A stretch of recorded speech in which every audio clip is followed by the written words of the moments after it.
సుజిత్, నువ్వు అలోన్గా ఉన్నావా? నా చేతిలో వణుకుతోంది చెప్పే ముందు. ఆ పాట బయట ఫుల్ సాంగ్ వచ్చేసింది, ఆడియో.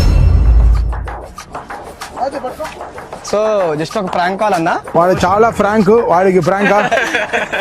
ఓకే, పక్క వచ్చాను చెప్పన్నా. ఎవరు లేరుగా పక్కన? ఒక్క నిమిషం అన్నా చెప్పన్నా. సుజిత్, అది చిన్న ఇష్యూ, అంటే చిన్న ఇష్యూ అని చెప్పలేదు. నా చేతిలో వణుకుతోంది చెప్పే ముందు. ఎలా ఎలా లీక్ అయింది అని తెలీదు. ఎలా సింబు పంపించానా, ఎవరికి పంపించానా, ఎలా బయటికి వచ్చేసింది నాకు తెలీదు. ఆ పాట బయట ఫుల్ సాంగ్ వచ్చేసింది, ఆడియో. నాకు అసలు అర్థం కావట్లేదు ఏం చేయాలని. మన టీం నుంచి అంటే అదే మన టీం నుంచి ఎలా వెళ్ళిందని ఆలోచిస్తున్నా. మనం సార్ట్ చేసుకుంటే పెట్టండి. మనం ఇప్పుడు ఎక్కడి నుంచి వచ్చింది అనేది ఇంకా ఏదో వాట్సాప్ ఫార్వర్డే.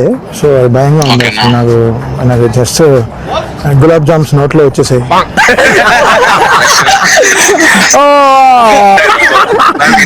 ఫోన్ చేసి నీకేదన్నా కూడా చోకేలన్నా అని అంటారు.